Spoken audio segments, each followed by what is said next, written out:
guys, welcome back to the channel. Today we're going to be talking about the Saucony Endorphin PRO 3s. The Saucony Endorphin PRO 3s is the 4th edition in the series of, you had the Pro 1s, you had the Pro 2s, you had the Pro Pluses, and now you have the Pro 3s. The 4th edition, as I said, in the series. So the Saucony Endorphin PRO 3s comes in at a whopping $225, $25 more than version 2. From last year was about $200, but this bad boy is a pretty penny, $225. So the Endorphin PRO 3s has changed massively over against the previous versions, version 1, 2s, and Pro Pluses, and we have an increased amount of stack height. So let's talk about the specs of this shoe. So the specs of this shoe are 39.5 millimeters in the heel, and we have a 31.5 millimeters in the forefoot, giving us that 8 millimeter heel to toe drop. Now, we should note this because it's very important that last year's version, version 2, had 35.5 millimeters in the heel and had 27.5 in the forefoot. So we still had an 8 millimeter drop, but the stack height was not as high. This shoe has the maximum high performance stack height on a shoe that is allowed for marathon racing. Let's talk about the upper on the Saucony Endorphin PRO 3s. So this shoe has undergone a massive surgery on its upper. And what I mean by that is we have lost a lot of it. But it's not that we've lost an upper, we've just lost the old material and we have the new material. So let's look at this. Can you see my hand in this shoe? So what Saucony has done is they have gone away with the cloth engineered mesh and they've gone to a mesh upper. This shoe is just like a fishnet upper is what I'm going to call it, and it is super lightweight, it is super breathable, and it still provides a very good lockdown.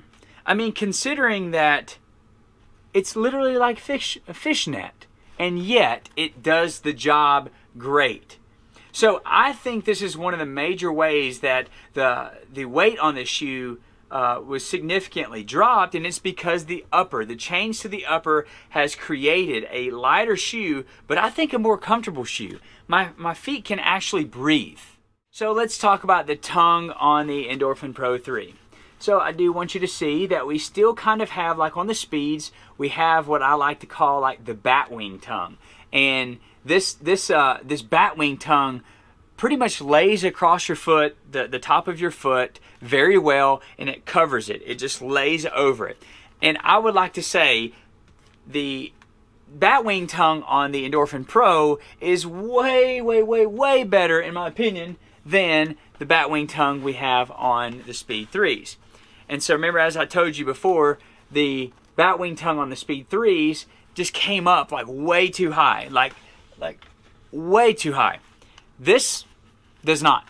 It's perfect where it is, and it sits on my foot perfectly. One thing that they've done, it is a semi-gusseted tongue, by the way. I want you to see inside of there. See if you can see that. Yeah, you can see that. Semi-gusseted tongue. And there's also been like a little holes. You see this hole right here? They've placed 1, 2, 3 holes in the center of the tongue that go all the way down to your feet or to your toes. And I was kind of nervous about that because I was like, why are there holes here? Honestly, it had no issues with it whatsoever.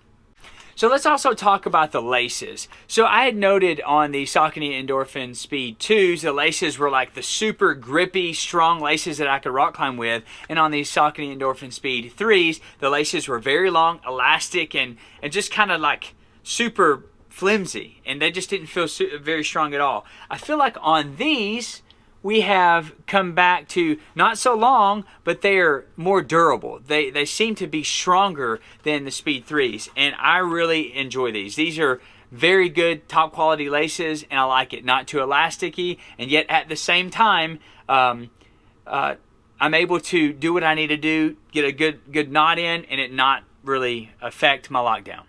So let's talk about the heel counter. So the heel counter, this is something I wanted to talk about. So obviously there was definitely an update on the heel counter over against the Pro Pluses and the Pro 1s and 2s, but there's a change here. And I wanted you to note this change because this is what made or broke the shoe for me. So if you notice here, you see on the heel counter, we have this slant, this push-in slant, okay? So push-in slant. So it's not like it's straight up, it slants inward on your Achilles. There's actually also not a lot of cushion here at all. So it is kind of flimsy, not a lot of cushion, and it slants forward. This has resulted in my first 20 miles on the shoe, I got a blister on my right Achilles. Now, I have ran in many shoes, and I have ran thousands and thousands of miles. And there's only been a couple shoes that have ever blistered the back of my heel. And one of them was my military boots. Other than that, most shoes do not blister the back of my Achilles, and this shoe did. So let's talk about the midsole on the Endorphin Pro 3s.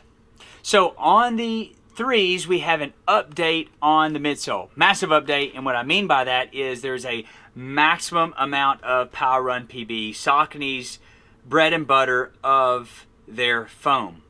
And so as we had increased the stack height of this shoe with 39.5 millimeters in the heel and 31.5 millimeters in the forefoot, what they have done is that they have overloaded this shoe with Power Run PB. I mean, it is full of it. You can see, look at that. Just half the shoe is Power Run PB. And yet, what they've done, in conjunction with the Power Run PB, there's an S-curve type carbon fiber plate in this shoe. And it has created the perfect recipe for race day. I mean, literally, it is super strong. The S-curve carbon fiber plate on top of the bounciness and responsiveness to the of the Power Run PB has made this shoe literally jolt you forward. Like, I want you to see just how strong this is. I'm trying to bend this shoe. Like, I am trying to bend the carbon fiber plate. It is a solid carbon fiber plate. So imagine that bouncing your race day speed, hitting the concrete, jolting you forward. So that's where we get the speed roll technology. So in this shoe with the Power Run PB, the S-curve carbon fiber plate, it creates a speed roll technology.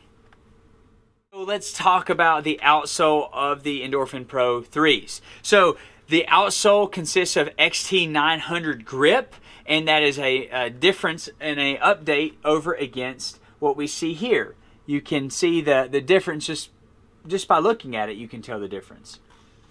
But we have a big chunk of the shoes missing right here, and that's where you can see the carbon fiber plate. But then you also have a decent sized chunk right here where you see the carbon fiber plate, and it says Speed Roll Technology on it.